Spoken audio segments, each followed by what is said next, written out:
Como era a vida no templo do rei Salomão? Antes que o vento tocasse as pedras do templo, houve um silêncio que ninguém soube explicar. Era o silêncio do sagrado, aquele que antecede tanto a glória quanto o juízo. Em Jerusalém, as manhãs pareciam nascer douradas demais, e as noites traziam um brilho que não vinha apenas das estrelas. Tudo respirava promessa. Tudo exalava poder.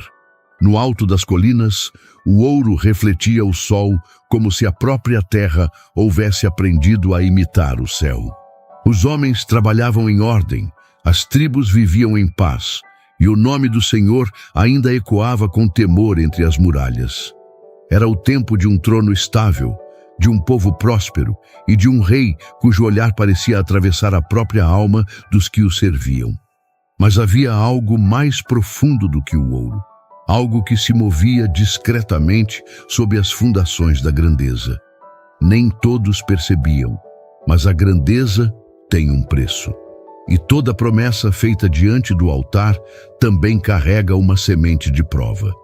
O trono brilhava com esplendor, mas o coração humano continua sendo o mesmo barro de onde foi moldado.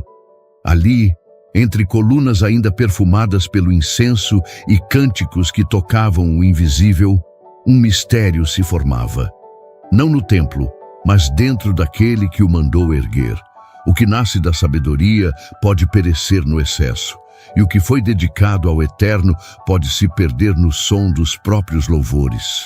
Assim começou o tempo em que o homem mais sábio da terra aprendeu que a distância entre a adoração e o esquecimento é menor do que um suspiro. Entre os ecos que ainda ressoavam no trono de Davi, o som do choro e da celebração se misturava. Jerusalém, acostumada a guerras e canções de vitória, agora repousava em um silêncio tenso, o silêncio de uma sucessão. Davi, o homem segundo o coração de Deus, havia partido, e com ele se encerrava uma era de espada e arrependimento.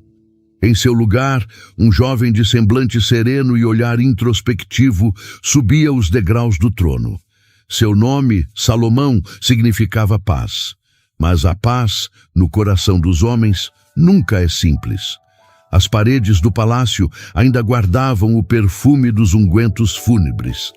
Servos caminhavam em silêncio pelos corredores, como se temessem perturbar o espírito do rei que dormia.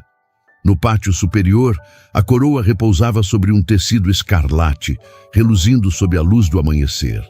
Era mais que um símbolo. Era o peso de uma promessa antiga, feita a Abraão, reafirmada a Davi e agora herdada por aquele jovem que fora escolhido entre muitos irmãos. As tribos aguardavam sua primeira decisão. Os sacerdotes observavam em expectativa, e o céu invisivelmente testemunhava. Naquela noite, antes que o conselho se reunisse, Salomão caminhou sozinho pelos jardins reais. As árvores plantadas por seu pai sussurravam com o vento, e o jovem rei podia quase ouvir, entre as folhas, as canções antigas dos levitas. Não era a glória que o assustava, mas a responsabilidade de julgar um povo chamado pelo nome do próprio Deus. Em sua mente, as últimas palavras de Davi ecoavam como uma herança espiritual. Anda nos caminhos do Senhor e prosperarás. Mas prosperar não é o mesmo que compreender. O coração de um rei é medido não por suas vitórias, mas pelo modo como suporta o silêncio de Deus. Ao cair da noite, Salomão deixou o palácio e seguiu para Gibeão, o antigo lugar dos sacrifícios. Lá, o altar de bronze permanecia erguido sobre a terra marcada por séculos de sangue e oferendas. O jovem rei ordenou que 1000 holocaustos fossem oferecidos ao Senhor. O cheiro da fumaça subiu aos céus, misturado com o som das harpas e trombetas. 1000 sacrifícios, 1000 súplicas. Cada animal representava um desejo, um medo, uma busca. E quando o último fogo se extinguiu, o silêncio voltou a cobrir o campo. Era nesse silêncio que Deus falava. Naquela mesma noite, enquanto o sono o envolvia, o Eterno lhe apareceu em sonho. Não como um homem, nem como um trovão, mas como uma presença que dissolvia o próprio entendimento. A voz do Senhor foi clara, sem ornamentos, e ainda assim mais profunda do que qualquer música terrena.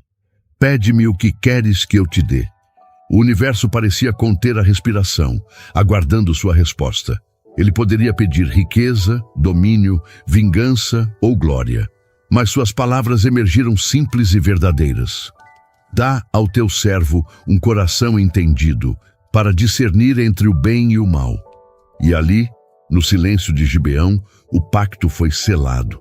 Deus agradou-se da humildade do jovem rei e respondeu-lhe com promessa tripla: sabedoria sem igual, riqueza incalculável e honra incomparável. O que começa em submissão, o céu transforma em destino. Ao despertar, Salomão compreendeu que algo havia mudado. A brisa que atravessava as cortinas de sua tenda parecia diferente, e sua mente, antes inquieta, agora era um espelho sereno. As dúvidas que o perseguiam se dissiparam, e em seu lugar surgiu uma clareza quase dolorosa. O entendimento não era um prêmio, mas um fardo. A sabedoria divina, quando dada a um homem, se torna também o espelho de sua própria natureza. Dias depois, ele retornou a Jerusalém. O povo aguardava sua primeira demonstração de justiça. O trono de Davi, agora seu, parecia maior do que antes. Entre colunas de cedro e tapeçarias de púrpura, os anciãos do reino se reuniram em silêncio. E então, duas mulheres foram trazidas diante dele. Mães, segundo diziam, envolvidas numa disputa pela vida de um único filho. Não havia testemunhas, apenas lágrimas e desespero. O povo observava. O jovem rei permaneceu imóvel. Dentro de si, ouvia o mesmo eco de Gibeão, discernir entre o bem e o mal. Seu olhar cruzou o das duas mulheres e o tempo pareceu suspenso. Então ele falou: tragam uma espada. Nenhuma emoção em sua voz, apenas a autoridade que não vem do homem, mas da consciência de quem foi tocado por Deus. O murmúrio percorreu o salão quando ele ordenou que dividissem a criança ao meio. Mas antes que a lâmina tocasse o ar, uma das mulheres, tomada pelo desespero, implorou que o bebê fosse entregue à outra. O rei se levantou, apontou para ela e declarou: esta é a mãe verdadeira. O salão inteiro permaneceu em silêncio. Nenhum júbilo, nenhum ruído. Apenas o peso do que todos acabavam de testemunhar. A sabedoria que julga não apenas com lógica, mas com compaixão. Naquele dia, Israel reconheceu que o Espírito de Deus repousava sobre o filho de Davi. Os anos que se seguiram foram marcados por uma ordem incomum. Tribos antes divididas se uniram sob um governo de justiça. Os inimigos recuaram, as fronteiras se firmaram, e os conselheiros, maravilhados, diziam: nunca houve paz como esta. Mas no coração de Salomão, o juramento em Gibeão ainda ardia. Ele sabia que a sabedoria é um dom que exige vigilância, e que nenhum trono, por mais dourado, está livre da prova. Certa manhã, ao olhar para o horizonte, Salomão contemplou o monte onde seu pai, Davi, comprara a eira de Araúna, o Jebuseu. Ali, entre rochas e vento, ele viu não apenas terra, mas um propósito. Aqui será o nome do Senhor, pensou. A ideia do templo começou não como projeto de poder, mas como desejo de permanência. Uma casa onde o invisível pudesse ser lembrado. O rei reuniu seus oficiais e descreveu o que seus olhos viam. Colunas altas, paredes revestidas de ouro, querubins esculpidos e no centro a Arca da Aliança. O sonho era vasto demais para um homem, mas foi nessa grandeza que ele viu sentido. Porque os dons que vêm de Deus só encontram repouso quando devolvidos a Ele. No entanto, o tempo tem o dom de provar até mesmo os escolhidos. Cada decisão justa aumenta o peso do próximo julgamento. Cada vitória amplia o silêncio que segue depois da aclamação. Salomão compreendia o mistério da coroa. O homem é o trono do próprio coração, e aquilo que governa dentro dele, um dia governará sobre tudo ao seu redor. Ao final daquele primeiro ciclo de governo, Israel estava em paz, as fronteiras estavam seguras, e o nome do rei era cantado entre as nações. Mas o céu, que antes falara em Gibeão, agora observava em silêncio. O mesmo silêncio que antecede tanto a revelação quanto a ruína. O juramento havia sido feito, e o homem que o fez ainda não sabia o preço de sustentá-lo, a sabedoria que julga e reina. O trono de Israel já não era apenas um símbolo de poder, era o centro de um propósito divino. Salomão, ainda jovem, compreendia que governar um povo escolhido exigia mais do que autoridade, exigia discernimento. A sabedoria que recebera em Gibeão começava a se manifestar diante dos homens, e Israel presenciava algo jamais visto entre as nações. Os conselheiros o observavam em silêncio. Suas decisões surpreendiam pela precisão. Nenhum caso era pequeno demais, nenhum dilema passava despercebido. Havia nele um tipo de compreensão que não dependia de conselhos ou cálculos, mas de uma lucidez que nascia dentro, como se o espírito do próprio Deus pesasse cada palavra. A fama do rei se espalhou rapidamente. Comerciantes, sacerdotes e chefes de tribos vinham de todas as regiões em busca de julgamento e conselho. A corte de Jerusalém tornou-se o coração de Israel, pulsando entre o altar e o trono.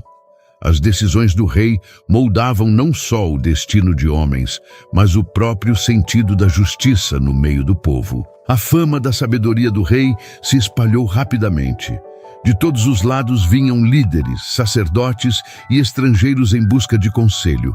O nome de Salomão cruzava desertos e mares, levado por mensageiros que falavam sobre a mente que compreendia enigmas e trazia paz onde antes havia contenda.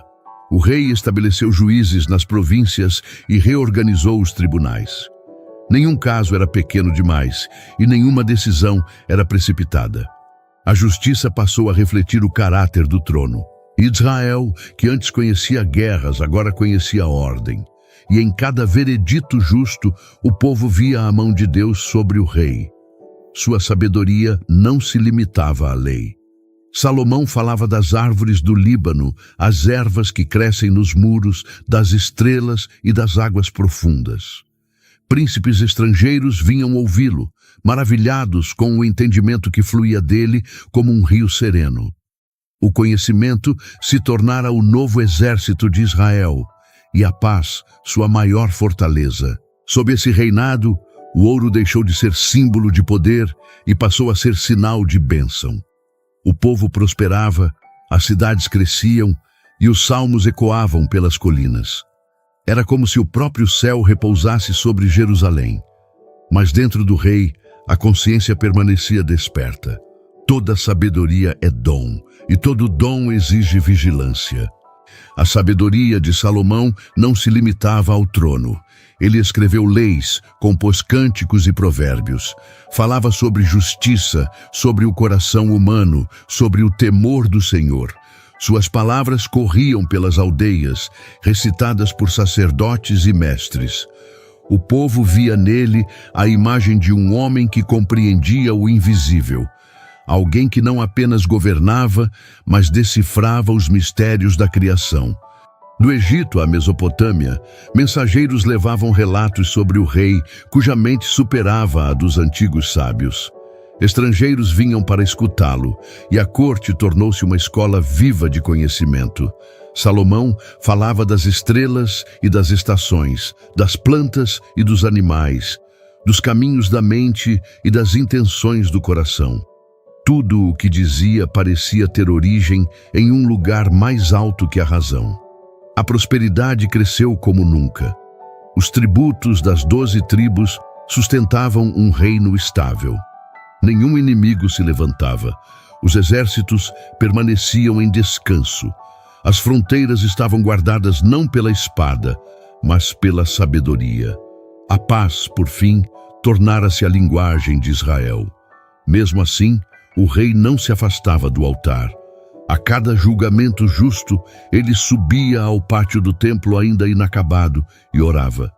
Sabia que a sabedoria sem temor se transforma em vaidade e que o entendimento é dom que precisa ser devolvido ao doador. A cada dia, sua consciência o lembrava de Gibeão, do momento em que o silêncio de Deus se tornara voz. Certa tarde, enquanto o sol caía sobre Jerusalém, Salomão desceu dos aposentos reais e caminhou até o pátio onde os levitas ensaiavam novos cânticos. O som dos instrumentos enchia o ar, mas seus pensamentos estavam distantes. Ele sabia que a sabedoria era um dom duplo. Podia salvar, mas também expor. O homem que compreende demais corre o risco de esquecer que não é eterno. Mesmo cercado por servos e conselheiros, Salomão vivia isolado dentro da própria mente. Enxergava o que os outros não percebiam, e isso o deixava inquieto. Cada decisão justa trazia um novo fardo. Cada resposta correta o aproximava mais da consciência de sua limitação. É fácil governar sobre homens. Difícil é governar sobre o próprio coração. Os escribas registravam tudo o que dizia. Suas sentenças tornavam-se ensinamentos. O temor do Senhor é o princípio da sabedoria, ele repetia com frequência. Mas por trás da firmeza de sua voz havia o peso de quem sabia o quanto o coração humano é inconstante. Com o passar dos anos, Salomão reorganizou o reino com precisão. Dividiu Israel em distritos administrativos, nomeou supervisores, fortaleceu as rotas comerciais e ampliou as reservas do palácio. O ouro fluía para Jerusalém como os rios correm para o mar. Nada parecia impossível ao filho de Davi. O povo prosperava e os anciãos o chamavam de a mente do Senhor entre os homens. Mesmo assim, o rei mantinha seus hábitos simples. Acordava antes do amanhecer, dedicava orações silenciosas e revisava cada decisão com minúcia. Nenhum tratado era assinado sem reflexão. Nenhuma construção iniciava sem propósito.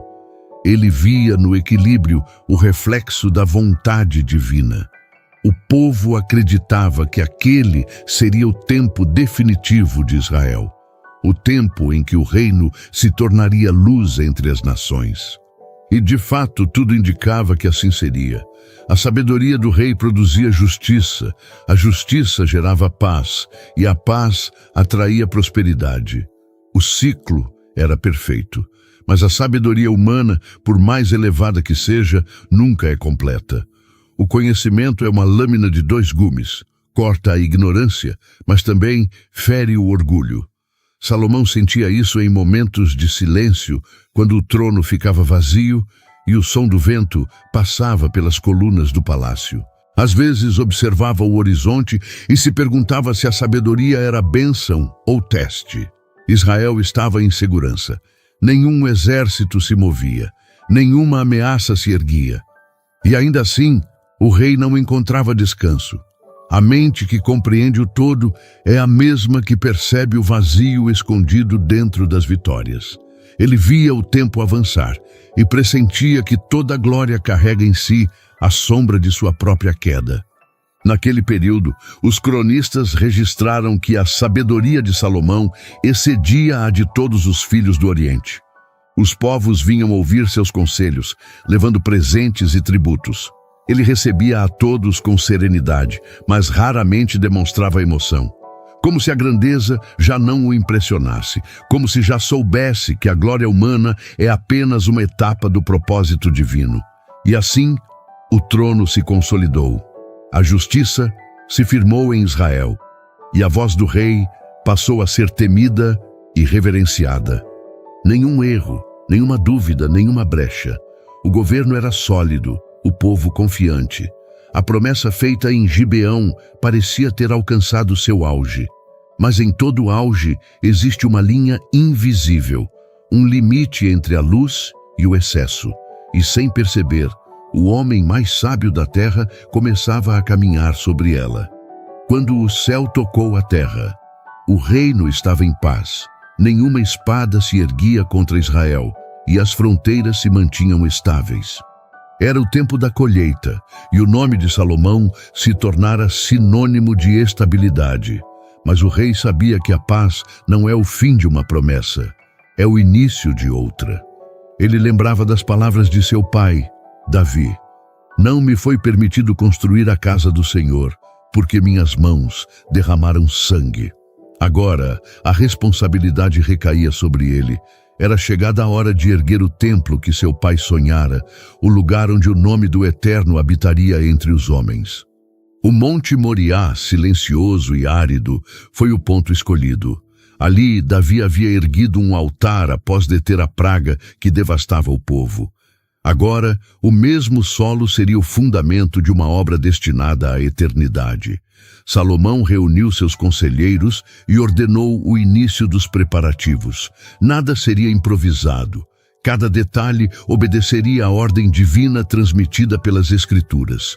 O templo não seria um monumento ao rei, mas a presença invisível que sustentava o reino. O projeto era grandioso. Madeiras do Líbano seriam trazidas por mar, pedras lavradas em silêncio nas pedreiras de Israel, metais vindos de terras distantes. Nenhum ruído de martelo ecoaria dentro do monte sagrado. Tudo seria preparado à distância, de modo que o templo nascesse em silêncio, como nasce o próprio propósito de Deus. O rei enviou mensageiros a Hirão, rei de Tiro, pedindo artesãos e materiais.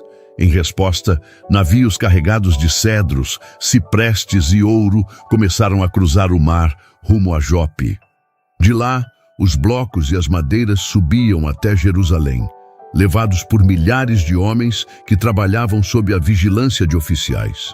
Durante anos, o ruído dos cinzéis e o som das rodas ressoaram pelas montanhas. Mas dentro do monte, apenas o som do vento. Cada pedra era talhada de modo perfeito, para que se encaixasse sem esforço. Salomão via na precisão do trabalho o reflexo da própria ordem divina. Um testemunho de que a grandeza de Deus exige reverência até nos detalhes. Enquanto o templo tomava forma, o rei caminhava entre as colunas em construção. Via o chão de pedra se elevar, as paredes crescerem, os portais tomarem forma. Sabia que não era o ouro que sustentava aquela obra, mas o propósito. O templo seria a morada simbólica de um Deus que habita o infinito. Nada poderia contê-lo, mas o homem precisa de um lugar para se lembrar de sua presença.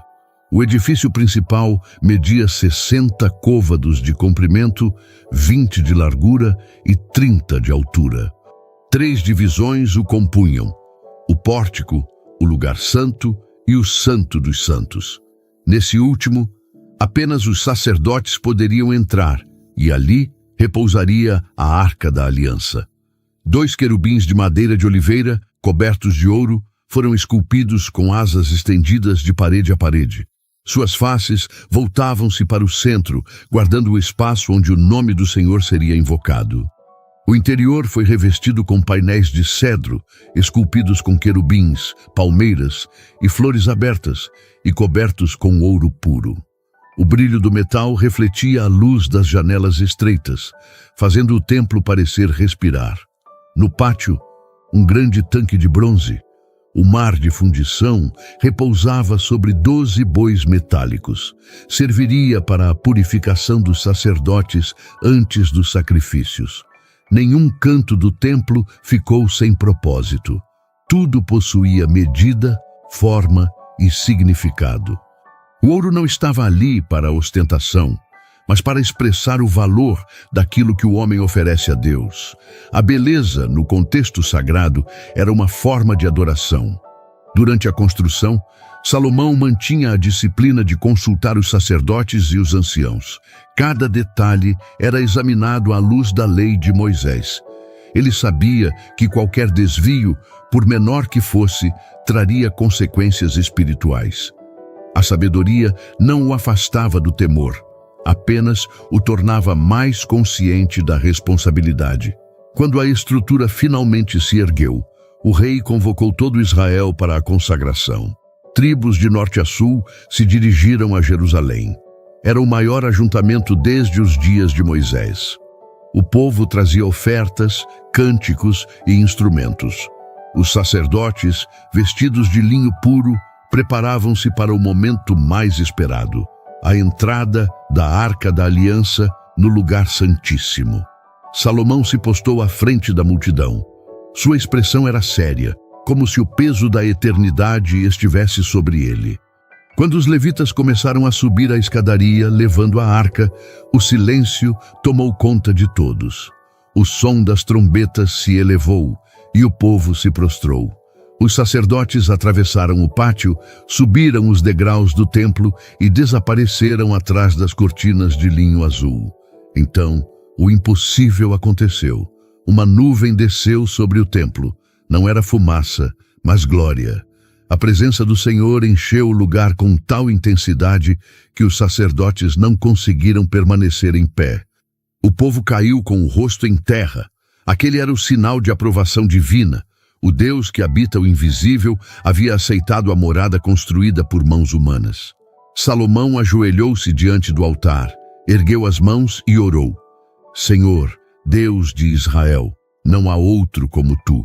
Os céus não te contêm, e ainda assim escolhes habitar entre nós. Ouve do alto toda oração que for feita neste lugar. Quando o teu povo clamar em angústia, ouve. Quando errar e se arrepender, ouve. Quando for vencido e se lembrar de ti, ouve. A oração ecoou pelo pátio. O povo chorava e o som das trombetas se unia ao clamor das multidões. Era mais que uma cerimônia. Era um pacto renovado. A glória que enchera o templo era o lembrete de que a presença divina não depende de pedra ou ouro, mas de fidelidade. Durante 14 dias, Israel celebrou. Milhares de sacrifícios foram oferecidos e a cidade inteira resplandecia. Mas para o rei, a alegria vinha acompanhada de sobriedade. Ele sabia que o templo não garantia a permanência da bênção, era apenas um lembrete, uma sombra do que Deus exigia de cada coração. Ao final das celebrações, Salomão subiu sozinho até o pátio superior e olhou para o edifício concluído. O ouro brilhava sob o sol, mas o que mais o impressionava era o silêncio. Nenhum som, nenhum movimento, apenas a sensação de que o próprio ar carregava santidade. Por um momento, o rei pensou em Gibeão, na noite em que pedira sabedoria e ouvira a voz do Senhor. Tudo o que havia construído nascia daquele encontro. Mas agora o silêncio era total. Nenhuma voz, nenhuma revelação. Apenas a presença imóvel do templo e a lembrança do juramento que fizera. O céu não respondeu, e o rei entendeu. A fé não é ouvir, é lembrar. Assim terminou o dia em que o céu tocou a terra. O templo estava completo, e o nome do Senhor repousava sobre Israel. Mas na alma do rei, algo permanecia em vigília. Ele sabia que a glória de Deus é luz, mas também prova.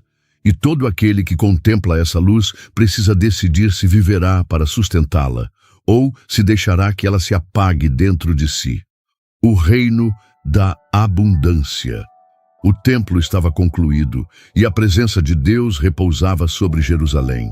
A cidade havia se tornado o coração espiritual do mundo conhecido. Mas enquanto a fumaça das oferendas ainda subia dos altares, uma nova fase começava no reinado de Salomão. A era da riqueza e da expansão. A sabedoria que um dia servira para julgar agora se tornava instrumento de governo. E sob ela, Israel prosperava como nunca antes.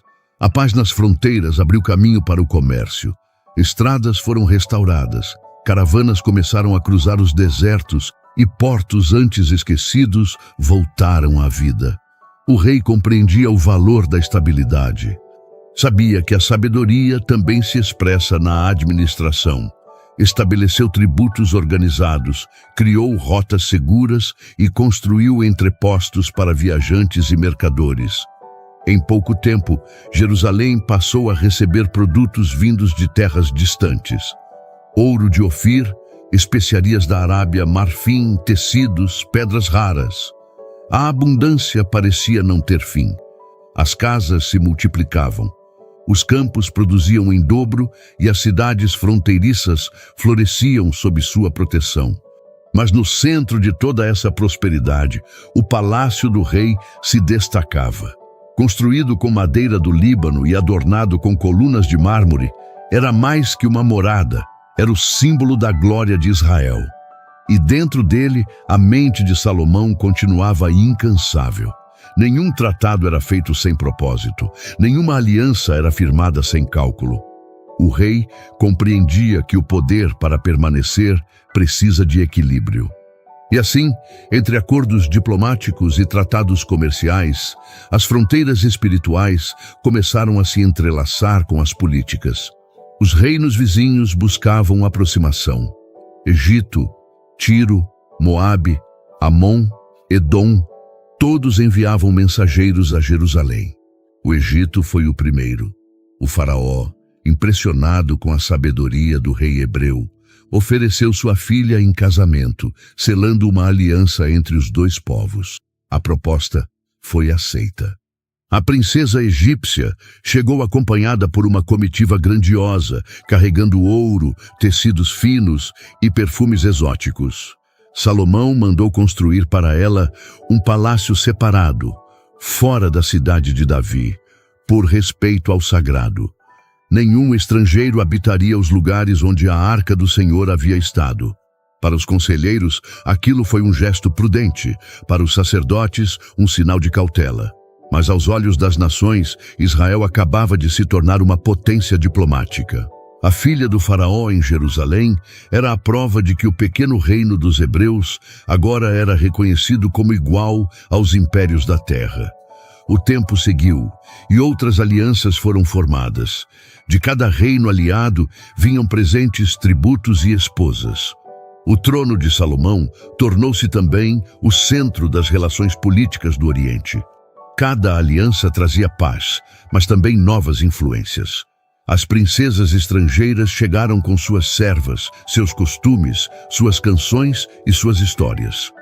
E discretamente começaram a se espalhar pelo palácio os sotaques e os ritos de terras distantes. Enquanto isso, o reino prosperava. O porto de Ezion-Geber, às margens do Mar Vermelho, tornou-se um ponto vital para o comércio marítimo. Navios israelitas, guiados por navegadores fenícios, partiam carregados de produtos e retornavam com ouro, prata, especiarias e pedras preciosas. O comércio se expandia até terras que poucos hebreus conheciam. O ouro de Ofir tornara-se sinônimo de riqueza incomparável, e parte dele era usada para revestir os utensílios do templo e o trono do rei.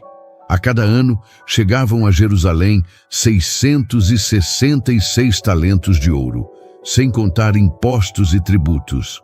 Escudos de ouro puro foram forjados para a guarda real, e um trono de marfim revestido de ouro foi erguido no salão principal. 12 leões de metal precioso guardavam os degraus que levavam ao assento do rei, símbolo da força de Israel e da fidelidade à casa de Davi. Mesmo os utensílios do palácio eram feitos de ouro. A prata já não era considerada de valor. O esplendor da corte se espalhou pelo mundo. Reis estrangeiros enviavam embaixadores para contemplar o que chamavam de a sabedoria coroada em ouro. E Salomão os recebia com cortesia e serenidade. Nenhuma glória parecia tocá-lo. Nenhum elogio o inflava. Sua mente continuava analítica, sua expressão calma, seu raciocínio implacável. Mas em meio à grandeza, algo sutil começou a mudar. A distância entre o trono e o altar cresceu. O rei, antes constante em oração, agora passava mais tempo entre conselheiros e construtores. O templo permanecia lá, majestoso, mas o foco do palácio se deslocava para o poder humano, o que podia ser visto, contado e admirado. os sacerdotes mais antigos notaram a mudança. O sumo sacerdote Zadok, já envelhecido, dizia em voz baixa aos levitas: quanto mais o homem constrói, mais precisa se lembrar de quem ergueu tudo. Mas ninguém ousava advertir o rei. Salomão ainda era justo, ainda era sábio, e o povo o amava. O que havia a temer? Os escribas continuavam registrando seus provérbios. Os anciãos o ouviam com reverência. O palácio se tornava o centro do mundo civilizado. E para o povo, o reinado parecia intocável. Uma era perfeita, destinada a durar para sempre. Mas nem toda a abundância é sinal de segurança. A prosperidade, como o ouro, reflete a luz, mas também cega. Salomão via tudo crescer, multiplicar-se, expandir-se, mas dentro de si, algo se tornava mais silencioso. A voz de Gibeão, que um dia ecoara tão clara, agora parecia distante. Às vezes ele subia até o terraço do palácio e observava Jerusalém iluminada pelas tochas da noite. O templo brilhava ao longe e o vento trazia fragmentos dos cânticos levíticos. O rei fechava os olhos, tentando sentir o mesmo fervor que um dia o guiara. Mas o coração do homem é terreno instável e o silêncio de Deus é um espelho incômodo. Israel prosperava, mas o trono agora sustentava mais do que sabedoria. Sustentava o peso das alianças, o orgulho das vitórias e a sombra do poder. O rei compreendia que todo reino tem um preço e que quanto maior a glória, maior o risco de esquecê-la. O ouro continuava a chegar. As fronteiras continuavam seguras. O nome de Salomão continuava a ser exaltado. Mas na quietude das noites, quando os cânticos cessavam e os corredores do palácio ficavam vazios, o rei meditava sobre o próprio destino. Ele havia pedido sabedoria e a recebera.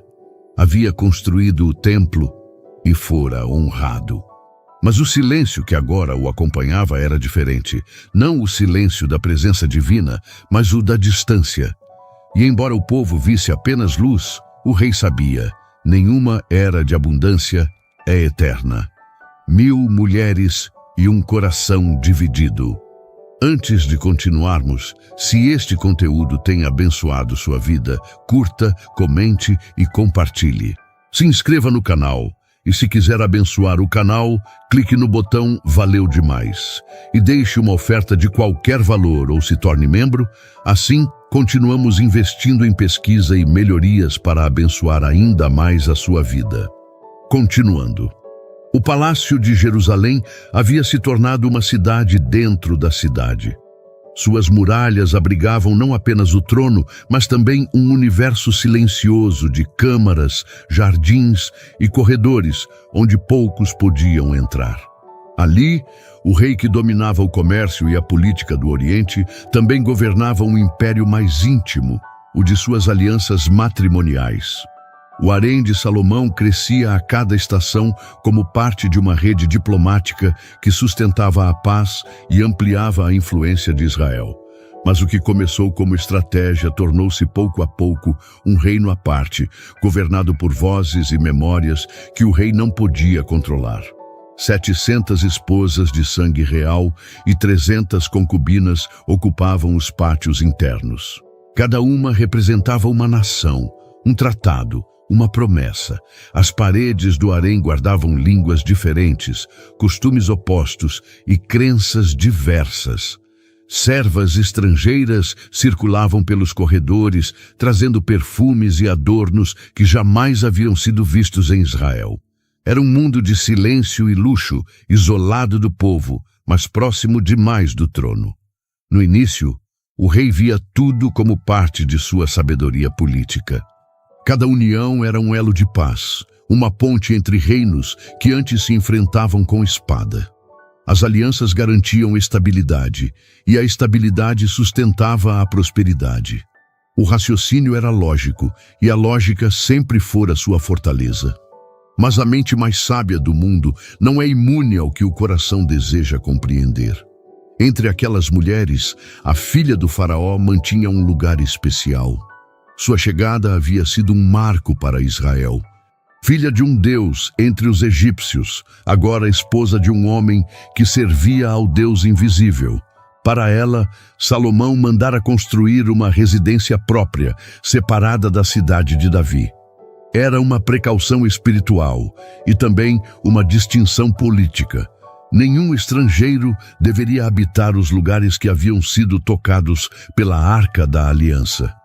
O rei a mantinha distante do templo, mas não de si mesmo. A presença dela abriu o caminho para outras. De Moabe vieram princesas cobertas de linho azul. De Sidom, mulheres adornadas com ouro fino e amuletos em forma de estrela. De Edom e Amon, filhas de reis guerreiros, trazidas para selar compromissos de paz. Cada uma chegou acompanhada de servos, dotes e tradições. E em cada chegada, novos hábitos se instalavam nos pátios do palácio. O rei observava tudo com a serenidade de quem acredita estar no controle. Para ele, os deuses estrangeiros eram apenas símbolos de povos vencidos, mitos que não podiam ameaçar o Senhor de Israel. Mas as influências que entram suavemente são as que permanecem. As canções cantadas à noite nos aposentos das princesas, os incensos trazidos de templos estrangeiros, os gestos e rituais de gratidão, tudo isso começou a se infiltrar como uma brisa quase imperceptível no cotidiano do palácio. As mulheres competiam por atenção. Algumas buscavam apenas o favor real, outras desejavam influenciar decisões políticas. O harém, que deveria ser símbolo de estabilidade, tornara-se um labirinto de disputas silenciosas. O poder, ali, não se media em títulos, mas em proximidade. Cada olhar do rei, cada visita, cada palavra dita em público era interpretada como sinal de prestígio. Os conselheiros começaram a perceber o peso dessa estrutura. Manter 1000 mulheres era também manter 1000 vontades, 1000 tradições, 1000 pequenas divisões dentro de uma mesma casa. E quanto mais o rei buscava a harmonia entre elas, mais se distanciava de si mesmo. O harém exigia servos, administradores e guardas. Havia hierarquias internas, privilégios definidos, regras invisíveis. Tudo funcionava como um reino autônomo dentro do império do próprio Salomão. No topo, as esposas de sangue real. Abaixo, concubinas e servas escolhidas entre os povos aliados. O controle era absoluto e, ao mesmo tempo, impossível. Alguns sacerdotes observavam com preocupação. Diziam em voz baixa que o rei estava se aproximando demais das tradições estrangeiras. Citavam as antigas palavras da lei. Não tomarás para ti mulher das filhas dos povos ao redor, para que não te desviem do Senhor. Mas quem ousaria repreender o homem mais sábio da terra? Salomão ouvia as advertências com paciência, mas não com temor. Sua mente encontrava justificativas para tudo. Ele não adorava outros deuses, apenas permitia que suas esposas mantivessem seus costumes. Era diplomacia, não idolatria. Era respeito, não concessão. E assim o rei, que um dia pedira discernimento para julgar entre o bem e o mal, começou a negociar os limites que antes pareciam inegociáveis. O tempo paciente fez o resto. Pequenos altares começaram a surgir nos jardins privados, erguidos discretamente pelas servas das princesas estrangeiras. Lá, oferendas eram deixadas, velas acesas, cânticos entoados em línguas que os levitas não compreendiam. O rei sabia, mas ignorava. Preferia o silêncio à confrontação. Afinal, o reino estava em paz, o povo prosperava, e o templo do Senhor continuava sendo o centro da adoração. O que haveria de errado em alguns ritos privados distantes do altar principal? As muralhas do palácio refletiam o ouro do sol, mas dentro delas o brilho começava a se fragmentar. O rei, cercado de vozes e beleza, passava mais tempo entre os pátios do harém do que entre os sacerdotes. A sabedoria que antes buscava o eterno, agora se ocupava do imediato. Ele ainda orava, ainda lembrava o nome do Senhor, mas suas preces tornaram-se breves, dispersas, interrompidas pelas exigências da corte e pelas distrações do coração. Os escribas continuavam registrando seus provérbios e o povo seguia admirando sua sabedoria. Ninguém via o que se passava no interior do palácio. A glória de Israel seguia intacta aos olhos do mundo. Mas o homem que governava todas as nações já não governava plenamente a si mesmo. Certa noite, Salomão caminhou pelos pátios externos e ouviu cânticos suaves, vindos das colinas próximas. Eram melodias estranhas, acompanhadas pelo som de tambores e flautas. Ele reconheceu algumas das vozes de mulheres que o chamavam de Senhor, mas que cantavam para deuses de outros nomes. Por um instante, o rei pensou em proibir, mas hesitou. Era mais fácil manter a paz dentro das muralhas do que enfrentar a desordem do próprio coração.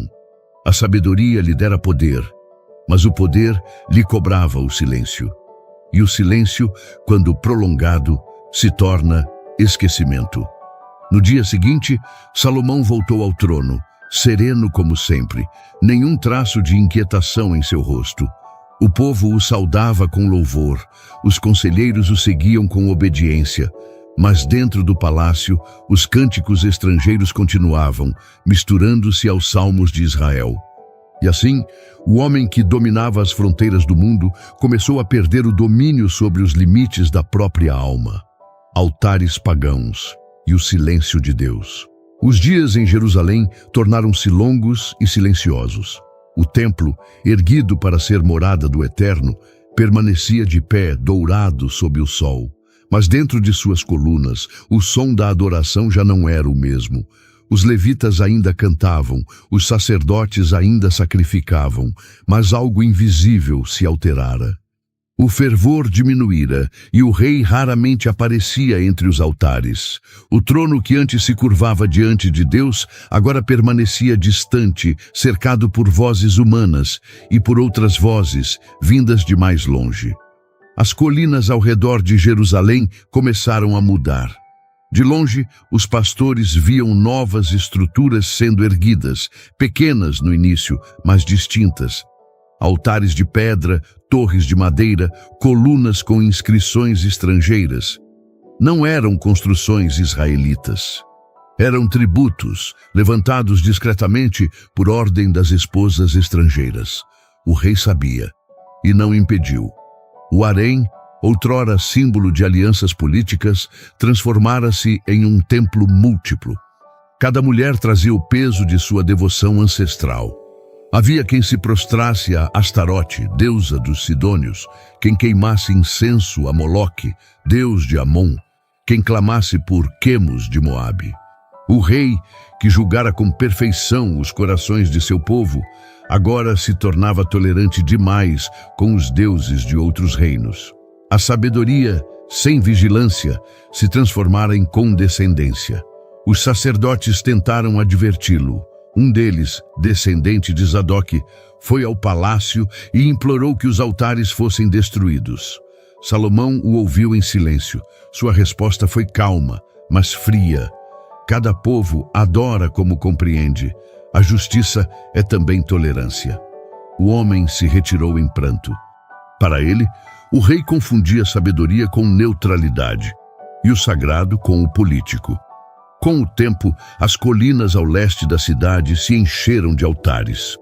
O povo de Jerusalém via as chamas noturnas dançando acima do vale e se perguntava o que aquilo significava. Alguns diziam que eram oferendas de estrangeiros, outros que o rei permitira. Ninguém sabia ao certo. O silêncio real tornava-se a confirmação de tudo. Dentro do palácio, as canções estrangeiras tornaram-se costumeiras. O aroma de incensos fenícios se misturava ao do azeite consagrado. Servos israelitas aprenderam palavras de outras línguas para atender suas senhoras. E nas noites mais tranquilas era possível ouvir, sobre o vento, cânticos que não mencionavam o nome do Senhor. Salomão ouvia, Às vezes passava pelos pátios e observava os rituais à distância. As mulheres, cobertas com mantos e joias, faziam gestos graciosos, acendiam pequenas tochas e entoavam louvores aos deuses de suas terras. Ele não participava, mas também não impedia. Justificava-se com raciocínios diplomáticos. Dizia a si mesmo que era apenas cortesia, equilíbrio, prudência. Mas a fé, diferente da política, não se mantém neutra. Onde a tolerância substitui o zelo, o sagrado se dilui. Os escribas notaram que o rei já não ditava provérbios. Os conselheiros perceberam que as audiências se tornavam mais curtas. As decisões, antes rápidas e certeiras, agora eram adiadas. Algo em sua mente parecia cansado, pesado. A mesma sabedoria que o tornara admirado começava a se voltar contra ele, revelando-lhe o próprio abismo. Certa noite, o rei subiu ao terraço mais alto do palácio. De lá, via as colinas iluminadas pelas chamas dos altares estrangeiros. As fogueiras tremulavam como estrelas invertidas. Ao fundo, o templo brilhava em silêncio, imponente e imóvel. Salomão ficou entre ambos, entre a casa do Deus único e os altares dos muitos deuses. A distância entre os dois parecia pequena, mas dentro dele era infinita. Por um momento, pensou em mandar destruir tudo, mas a ordem ficou presa em sua garganta. O homem que mandara erigir o templo de Deus hesitava em ordenar a queda dos altares de pedra. E nesse instante, o silêncio do céu pesou sobre ele mais do que qualquer palavra. Os dias seguintes trouxeram novos acordos e novas alianças. Cada tratado firmado com um reino distante trazia consigo um novo altar. E cada altar parecia arrancar algo do coração do rei. A fé não desaparece de uma vez. Evapora lentamente até restar apenas lembrança. O povo, ainda fiel, continuava a ir ao templo. As oferendas se multiplicavam, os sacerdotes cantavam, mas os olhos voltavam-se cada vez mais para o palácio. Perguntavam-se onde estava o rei que antes orava diante do altar e chorava sob a presença do Eterno. Os anciãos murmuravam que a sabedoria se tornara orgulho e o orgulho idolatria. O silêncio de Deus persistia. Nenhum sonho, nenhuma voz, nenhuma revelação. Apenas o peso das decisões humanas. Uma manhã, o profeta Aías veio de Siló. Era um homem simples, de vestes gastas, mas de olhar firme. Pediu audiência com o rei e foi recebido sem formalidades. Falou poucas palavras, mas seu tom cortou o ar. Quando o homem que conhece a verdade se cala diante do erro, o erro se torna lei. Salomão desviou o olhar. Não respondeu. O profeta partiu. E mais uma vez, o silêncio prevaleceu. As colinas, agora repletas de altares, pareciam olhar para Jerusalém como olhos de pedra. O vento trazia os cânticos estrangeiros até os muros do templo. Os sacerdotes oravam para que o Senhor tivesse misericórdia. E no meio desse contraste, o sagrado e o profano coexistindo na mesma terra, o rei caminhava como alguém dividido entre dois reinos. Ele ainda acreditava em Deus, ainda reconhecia sua grandeza, mas já não sabia como voltar ao ponto onde tudo era simples, onde bastava ajoelhar e ouvir. O excesso de sabedoria o afastara da obediência. O homem que um dia compreendera o mistério da justiça, agora se perdia no labirinto da própria razão. Certa tarde, Salomão entrou no templo vazio. Nenhum sacerdote o acompanhava. Caminhou lentamente pelo piso dourado até o altar.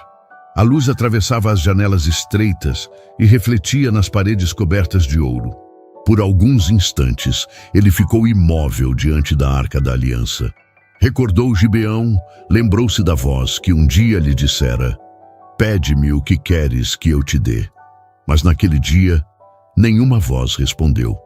Nenhuma presença se manifestou. Apenas o som distante do vento e o murmúrio longínquo dos cânticos estrangeiros. O rei fechou os olhos e entendeu o que havia perdido. Não o reino, nem o ouro, mas o temor. O temor que um dia o tornara sábio agora era apenas memória. Saiu do templo em silêncio, sem olhar para trás. Do lado de fora, as colinas continuavam a queimar. O crepúsculo do sábio, vaidade, culpa e ruína espiritual. O tempo passou, e o esplendor de Jerusalém continuava a brilhar aos olhos do mundo. O ouro ainda reluzia nas muralhas do templo, os mercadores ainda cruzavam as praças, e os salmos ainda eram cantados pelos levitas. Nada parecia mudar, exceto o coração do rei. A sabedoria que um dia o guiara, agora pesava sobre ele como um fardo invisível. Salomão envelhecera. Seu rosto trazia o traço da paz e o olhar da inquietação. Caminhava com passos lentos pelos pátios que um dia construiu, mas o esplendor à sua volta já não lhe causava alegria. Tudo o que edificara, templos, palácios, jardins, muralhas, alianças, parecia-lhe distante, como lembrança de outra vida. O homem mais sábio da terra descobria, enfim, que nada é mais difícil de governar do que a própria alma. Nas colinas ao redor da cidade, as chamas dos altares estrangeiros ainda ardiam. As esposas e concubinas do rei, agora mais velhas, mantinham seus rituais, oferecendo incenso e sacrifícios aos deuses de suas terras. Salomão as via de longe e, por vezes, sem compreender como, percebia-se tolerante demais para resistir e cansado demais para corrigir. O homem que um dia edificara o templo ao Senhor, agora contemplava o horizonte coberto de fumaça e via nas chamas não a fé, mas o reflexo de sua própria divisão interior. O silêncio de Deus permanecia. Nenhum profeta surgia com novas palavras, nenhuma visão, nenhum sonho, apenas o eco do passado, lembrando-o do que havia sido. Às vezes, o rei subia até o alto do Monte das Oliveiras, de onde podia ver toda Jerusalém. Dali via o templo que erguera com suas próprias mãos, o mesmo que o céu havia preenchido de glória no dia da consagração. Agora, esse brilho parecia mais distante. O rei sabia. Deus não havia se afastado. Ele é que deixara de olhar. Em uma dessas manhãs, um mensageiro chegou ao palácio. Era Natã, o profeta que servira seu pai, Davi. Já velho e de passos curtos, pediu para falar com o rei em particular. Salomão o recebeu com respeito, mas no olhar do profeta havia algo que o rei temia ver, a verdade. Natã falou pouco, como quem entrega sentença. Assim diz o Senhor, porque deixaste o meu caminho e te inclinaste aos deuses das nações, rasgarei de ti o reino. Todavia, não o farei em teus dias, por amor a Davi, teu pai. Da mão de teu filho o arrancarei. As palavras ficaram suspensas no ar, como lâmina sobre o espírito. Salomão não respondeu, apenas abaixou a cabeça. O profeta se retirou e o rei permaneceu em silêncio. Aquela fora a primeira vez, em muitos anos, que ouvira novamente a voz de Deus. E ela não trazia consolo, mas juízo. Naquela noite, o rei não dormiu. Caminhou pelos corredores vazios, passando pelas colunas de mármore, pelos jardins, pelos pátios silenciosos. O som de seus passos ecoava entre as paredes douradas. Tudo o que via era obra de suas mãos, mas nada daquilo parecia vivo. O palácio era uma fortaleza de ouro, mas dentro dele habitava um homem em ruínas. Em seu quarto, os rolos de provérbios estavam empilhados ao lado da mesa. Ele os folheou lentamente. Leu frases que escrevera décadas antes. O temor do Senhor é o princípio da sabedoria. O coração do homem se exalta antes da queda. Melhor é o espírito humilde com os mansos do que repartir despojos com os soberbos. Cada palavra soava como julgamento. Ele havia ensinado tudo isso, mas não o vivera até o fim. A sabedoria que iluminou tantos agora o expunha. Nos dias seguintes, o rei tentou retomar suas práticas antigas. Voltou ao templo, ofereceu sacrifícios, convocou sacerdotes. Mas a fé não se reacende por decreto. O povo o via e se alegrava, mas dentro dele nada respondia. Era como se as paredes do templo devolvessem o som de suas orações sem deixá-las subir. Ele começou a escrever novamente, não mais provérbios, mas reflexões. Palavras de cansaço e verdade. Escreveu sobre o ciclo das estações, sobre o esforço humano e a fragilidade da vida. Escreveu que há tempo de nascer e tempo de morrer, tempo de plantar e tempo de arrancar o que se plantou. Escreveu que tudo é vaidade. Essas linhas, que depois seriam chamadas de Eclesiastes, não nasceram do brilho da sabedoria, mas das sombras da consciência. O homem que um dia falara com Deus em sonhos, agora escrevia para se lembrar de como era ouvir. Enquanto escrevia, recordava os dias de Gibeão, o altar, o sacrifício, o chamado, a promessa. Perguntava-se onde havia se perdido o caminho entre aquele momento e este. Talvez não houvesse um instante exato, apenas uma sucessão de concessões pequenas, justificadas pela razão e travestidas de prudência. O crepúsculo de Salomão foi silencioso. O reino ainda estava firme. O povo ainda o chamava de rei, mas ele sabia que sua glória havia passado. O ouro, antes símbolo da bênção, agora parecia frio. A sabedoria, antes dom, agora era espelho. E o espelho, quando revela demais, se torna fardo. Certa tarde, o rei caminhou até o terraço de seu palácio. O sol descia sobre Jerusalém e o templo refletia a última luz do dia. Ele apoiou as mãos sobre a balaustrada e observou a cidade que construíra. Em cada pedra via um fragmento de sua história, em cada brilho uma lembrança. Fechou os olhos e murmurou: teme a Deus e guarda os seus mandamentos, porque isto é o dever de todo homem. Essas foram suas últimas palavras registradas. Não eram o brado de um rei, mas a confissão de um servo. Quando o sol finalmente se escondeu atrás das colinas, o rei se retirou. As luzes da cidade se acenderam e o templo permaneceu em silêncio. As chamas dos altares estrangeiros ainda ardiam ao longe, mas o vento começava a soprar do deserto, apagando uma a uma. O homem que tivera tudo, sabedoria, poder, glória e amor, terminou os dias compreendendo que nada disso tem valor quando o coração se afasta do temor. E assim terminou o reinado de Salomão. Não com o som das trombetas, mas com o silêncio de quem finalmente entendeu que toda sabedoria, sem obediência, é apenas vaidade. O tempo apagou as cinzas dos altares de Salomão, mas não silenciou o eco de sua história. Entre as ruínas de seu reino, permanece a lição que atravessa gerações. O coração humano é incapaz de sustentar sozinho a glória que pede para carregar. O homem mais sábio da terra terminou os dias compreendendo que a verdadeira sabedoria não é conhecer tudo, mas se render àquele que é tudo. O templo que ele construiu, com colunas douradas e portões de cedro, foi destruído séculos depois. Mas outro templo se levantaria, não feito por mãos humanas. Nele não haveria ouro nem incenso estrangeiro, mas sangue puro derramado em amor. Esse templo tem nome, e seu nome é Jesus Cristo, o Filho do Deus vivo. Onde Salomão ergueu altares para remediar o pecado, Cristo ergueu a cruz para removê-lo para sempre. Onde o antigo rei buscou entendimento, Cristo ofereceu perdão. Onde o homem caiu diante dos deuses do mundo, Cristo se levantou sobre eles e venceu. A história de Salomão é a lembrança de que até a mente mais sábia pode se perder quando o coração se afasta do temor. Mas também é o lembrete de que Deus nunca abandona o homem, apenas o espera. O mesmo Deus que chamou o filho de Davi ao arrependimento é o mesmo que hoje chama a mim e a você.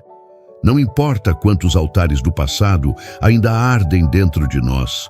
A graça de Cristo apaga todos eles com uma única chama, a do amor eterno. O verdadeiro templo agora é o coração do homem que se volta para Deus. E a sabedoria que Salomão buscou durante toda a vida se resume em uma só pessoa: Jesus, o Verbo vivo, o caminho, a verdade e a vida. Nele, a sabedoria se fez carne. Nele, a glória de Deus voltou a habitar entre os homens. Por isso, se ao ouvir essa história você reconhece que também construiu altares de distração, orgulho ou esquecimento, saiba que ainda há tempo. O mesmo Deus que restaurou reis, que perdoou profetas e que transformou o deserto em morada, hoje estende as mãos para você. Não há sabedoria maior do que a de se render àquele que perdoa.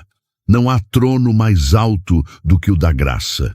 Hoje, se você deseja se reconciliar com o nosso Salvador Jesus Cristo, por ter se afastado dos caminhos, ou quer iniciar uma nova jornada rumo à salvação eterna, abra seu coração e escreva nos comentários, com fé e sinceridade: eu te aceito, Senhor Jesus, como meu único e suficiente Senhor e Salvador da minha vida. E se você já caminha com Ele, declare com alegria: amém, para que esta mensagem alcance mais vidas e toque mais corações. Compartilhe esta história, porque cada vez que ela é contada, o silêncio de Salomão se transforma em testemunho e o Deus que habitava no templo passa a habitar dentro de nós. Até a próxima.